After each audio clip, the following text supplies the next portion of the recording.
मैं होता तो पर्चा बनाने वाले अब तक 100-200 लोगों को जेल भेज दिया होता। दुबे जी,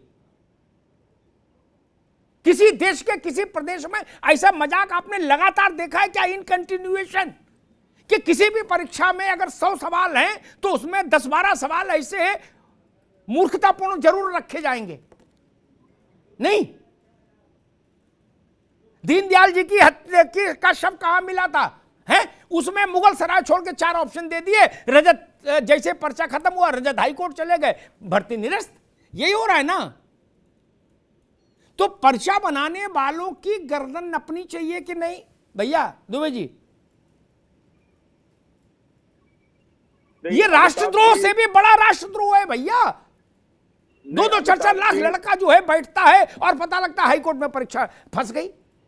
नहीं अमिताभ जी, निश्चित रूप से आप जो प्रश्न उठा रहे हैं वो बिल्कुल जायज है, और ऐसे जो लोग भी हैं उन पर कार्रवाई होनी चाहिए, और विभागीय कार्रवाइयां हुई भी हैं। ऐसा नहीं है कि विभागीय कार्रवाइयां नहीं हुई है, उन पे कमेटियां भी बनी है, जांच कर रही हैं, और जो लोग दोषी पाए जाएंगे उनको छोड़ा नहीं जाएगा जी। आप अमिताभ जी, आप इस बात से तो पूरी तरह से सहमत होंगे कि योगी आदित्यनाथ जी की अगुवाई में उत्तर प्रदेश में जो सरकार चल रही है वो जीरो टॉलरेंस की नीति पर चल रही है। जो लोग भी दोषी पाए जा रहे हैं उनके खिलाफ कार्रवाई की जा रही है। जी दिनेश शर्मा जी। जी बिल्कुल होना चाहिए। अब एक आपको नहीं, कुछ आप लोग भी ढीले हो, आप लोग भी गोल गोल बातें करे आते हो लगता अंदर। मैं आपको बताता हूं, दो शिक्षा मंत्री जी बंद कमरे में हमसे दुखड़ा रोए हैं कि हमारी नहीं चलती, सचिव की चलती है, प्रमुख सचिव की चलती है, अधिकारियों की चलती है।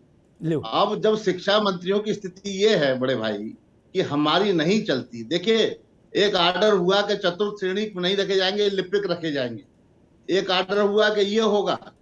शिक्षा मंत्रियों ने अपने ट्विटर से घोषणा की कि नेक्स्ट डे शासनादेश निकलेगा जी, और 1 महीने बाद भी ये नहीं निकला। हम लोग गए तो उन्होंने कहा भाई हमारी नहीं चलती। ये स्थिति है।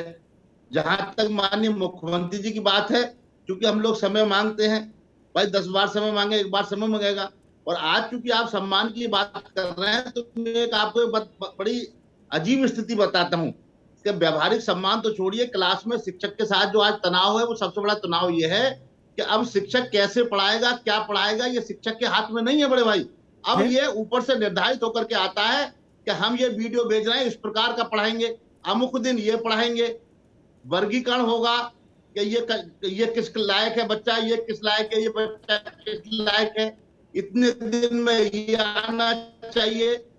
गुरु द्रोणाचार्य अर्जुन को ही सर्वश्रेष्ठ धनुर्धर बना पाए, बाकी 5 को बराबर नहीं कर पाए। भीम को ही गदा सर्वश्रेष्ठ सिखा पाए, 5 को नहीं सिखा पाए। हाँ। जो आदर्श हैं गुरुओं के वो अपने शिष्यों को समान नहीं कर पाए। लेकिन आज के सरकार में बैठे, ठीक है दिनेश जी, ठीक है। अरे ये तो गुरु वाला भी चैप्टर छोड़ो, मुझे ये बताओ ये किस सरकार के 2 मंत्री थे? फिर मैं आनंद दुबे से जवाब दूंगा। बताएंगे, इसका ही बताएंगे। नहीं अभी बताओ भैया, जवाब लू, नहीं तो मैं इनको सत्येंद्र यादव जी से पूछूं, नहीं तो दुबे जी से पूछूं। नहीं मैं बताऊंगा, ये भी आपको बता। अब वीर बहादुर सिंह के समय के तो मंत्री नहीं रहे होंगे, इन्हीं सबके होंगे। नहीं तो मेरे कार्यकाल तो वही कह रहा हूँ आनंद जी। उनका ट्विटर प्रमाण है कि ट्विटर पर लिखने के बाद कि हम ये करने जा रहे हैं। ये अगर स्थिति है तो ये खराब स्थिति आनंद दुबे जी जो ये बता रहे हैं दिनेश जी। अब मुझे नहीं पता कि दिनेश जी की किन मंत्रियों से बात हुई और किन मंत्रियों ने दिनेश जी से कहा कि हमारी जो है सरकार में नहीं चलती है। ये तो दिनेश जी ही आपको ज्यादा बेहतर बता पाएंगे। और जहां तक मुझे समझ में आता है और जहां तक हमारी सरकार चल रही है, सभी मंत्रियों को विभाग बांटे गए, सभी मंत्रियों को कार्य करने की पूरी आजादी है। नियम कानून के दायरे में अधिकारी हो चाहे कर्मचारी हो चाहे वो हमारे मंत्री हो, सबको काम करने की आजादी है। मैं भी पार्टी का प्रवक्ता हूं, मुझ पर भी अभी तक किसी तरह की कोई बंदिश कभी नहीं लगाई गई।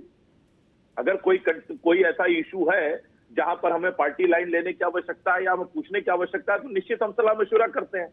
अदरवाइज हमें पूरी छूट है कि हम अपने विवेक से, अपने कौशल से जो है वो टेलीविजन चैनल पर बैठे डिबेट करें। उसी तरह मैं जो देखता हूं सरकार से लेकर पार्टी तक सभी लोगों के पास एक स्वच्छंदता है कि वो अपने विचार से और नियमों के अनुकूल, मानकों के आधार पर जो भी कार्य है वो करें।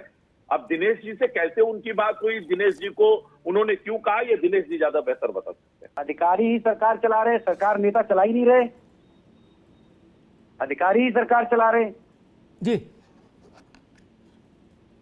नहीं, ये तो दिनेश जी की बात की पुष्टि हो रही है आनंद जी।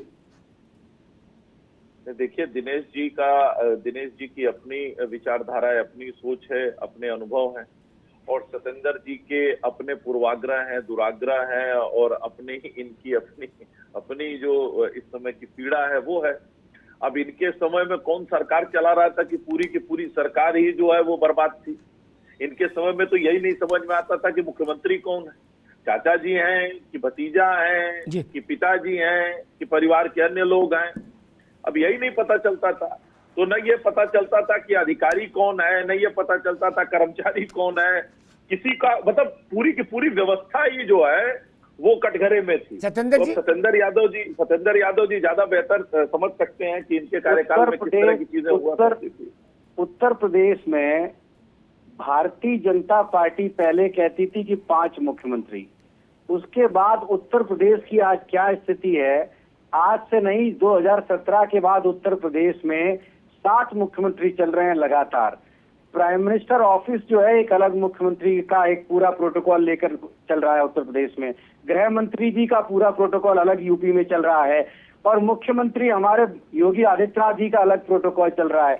2 उप मुख्यमंत्री अलग चल रहे हैं, और एक बंसल साहब आजकल उनका स्थानांतरण कर दिया गया, वो एक अलग मुख्यमंत्री का ऑफिस चल रहा है। अरे भैया ये बताइए कि ओवरऑल कितने मुख्यमंत्री उत्तर प्रदेश में सक्रिय रहेंगे। भारतीय जनता पार्टी क्या है कि इस वक्त भारतीय जनता पार्टी सिर्फ 2 लोगों के दिशा निर्देश पर अब रह गई है। ये बात बिल्कुल हम मानने को तैयार हैं कि भारतीय जनता पार्टी जो है पहले 5 मुख्यमंत्री जो बताती थी, अब 7 मुख्यमंत्री लेकर चल रही है। उत्तर प्रदेश में एक काम नहीं हो रहा है। आप देखिए जो पार्ले जी दुबे जी वो कह रहे हैं कि हमारे में 5 बताते थे, अब आपके में 7 हैं। एक छोटी सी टिप्पणी, फिर मैं रजत यादव के पास चलूंगा जी। अब देखिए, इनके में 5 थे जी, और उन 5 के चेहरों पर इन्होंने चुनाव लड़ा। जनता ने इनको 3-2-5 और 9-2-11 कर दिया। अब ये हमें 7 बता रहे हैं। हम भी जनता के बीच गए, 17 से लेकर 22 तक हमने काम किया। उसके आधार पर हम जनता के सामने गए। जनता ने पुनः उत्तर प्रदेश में ऐतिहासिक विजय देते हुए हमें लंबे समय बाद जो है, अरे आप सुन लीजिए भाई, अरे भाई आप रिजल्ट कैसे देखेंगे? आप सतेंद्र जी आप बताइए, आप 14 से लेकर आज तक प्रधानी से लेकर प्रधानमंत्री तक का चुनाव हार रहे हैं। प्रधानी से लेकर प्रधानमंत्री तक का चुनाव अब लगातार हार रहे हैं। उसके बावजूद आप बता रहे हैं कि हमारा स्ट्राइक रेट बहुत तगड़ा है, हमें बहुत अच्छा खेल आता है। आपकी बात समझ गया। आपके यहाँ तो ये भी देश में और उत्तर प्रदेश में चला रहा है। ये बहुत दुर्भाग्य की बात है कि भारतीय जनता पार्टी चला रहा है। जब से हासिल करने वाली पार्टी बन चुकी है। साइकिल का हैंडल आया है, भारतीय जनता पार्टी कभी इधर जाती है, कभी उधर जाती है। दरवाजे से जनता के बीच जाकर कुछ नहीं कर रही है, कभी कोई चोर दरवाजे से अभी ओम प्रकाश राजभर आपको क्या क्या कह रहे हैं, क्या क्या आरोप लगा रहे हैं, उसका आज तक आप जवाब नहीं दे पाए। अब चूंकि आपका फ्रस्ट्रेशन जब बढ़ जाता है तो आप कहते हैं कहीं 7 मुख्यमंत्री है, कहीं 9 मुख्यमंत्री है। अरे हम तो ये कह रहे हैं कि भारतीय जनता पार्टी का एक कार्यकर्ता मुख्यमंत्री जी का प्रतिनिधि है और वो मुख्यमंत्री जी का प्रतिनिधि बनकर उत्तर प्रदेश की गली गली में घर घर में जा रहा है। भारतीय जनता पार्टी की योजनाओं को, उनकी राशन लेना लोगों की मजबूरी बन गई है, और इसी वजह से भारतीय जनता पार्टी विद्यालय में पढ़ा नहीं सकते हैं। ठीक भैया, ये दोनों लोग रुकिए। ठीक है, अब ये बहस दूसरी तरफ चली जाएगी। ठीक है, दोनों को रुकना होगा। आनंद जी रुकिए, सत्येंद्र बाबू रुकिए। ठीक है, आगे बात आगे। क्या ऐसा लग रहा है कि एजुकेशन में जो गवर्नमेंट का स्टेक है धीरे धीरे वो बाहर हो जाए, परिस्थितियां ऐसी बने, अब प्राइवेट प्लेयर रहे केवल? रजत जी बिल्कुल, ये मेरे को लगता है ना, इस पूरी डिबेट का सबसे इम्पोर्टेंट पहलू यही है, महत्वपूर्ण पहलू यही है कि ये हो क्यों रहा है, जो कमियां हैं, शिक्षकों की कमी क्यों है, और स्कूल की स्थितियां, सरकारी स्कूलों की जो हालत है उसको बदतर क्यों किया जा रहा है।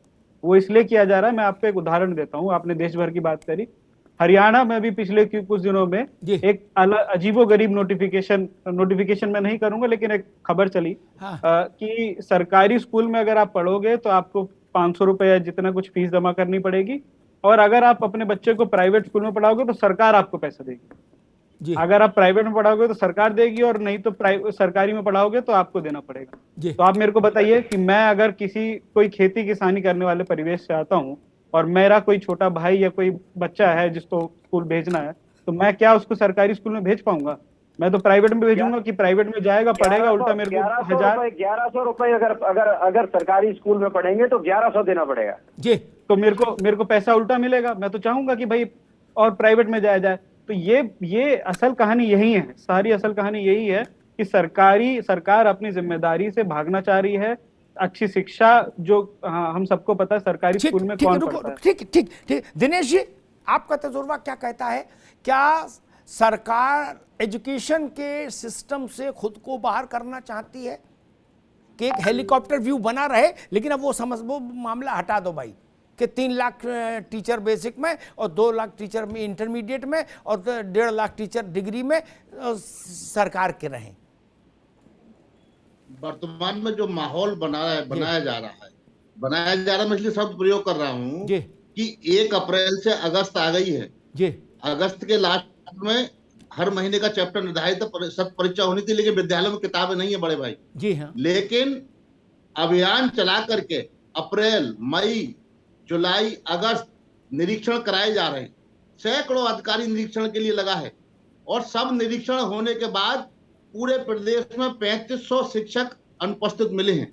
3500 में शिक्षक, शिक्षामित्र, अनुदेशक, यानी 6 लाख में 3500, जो कि 1% भी नहीं है। इतनी बड़ी खबर लखनऊ से छपी जी। और जिस अधिकारी ने छपवाई, मैंने उनसे एक प्रश्न किया कि इसमें आप ये तो छपवा सकते थे कि 6 लाख में 3500 एब्सेंट मिले, लेकिन आपने 6 लाख शब्द छुपाया, 3500 बताया आपने। और निरीक्षण करने वाले कौन?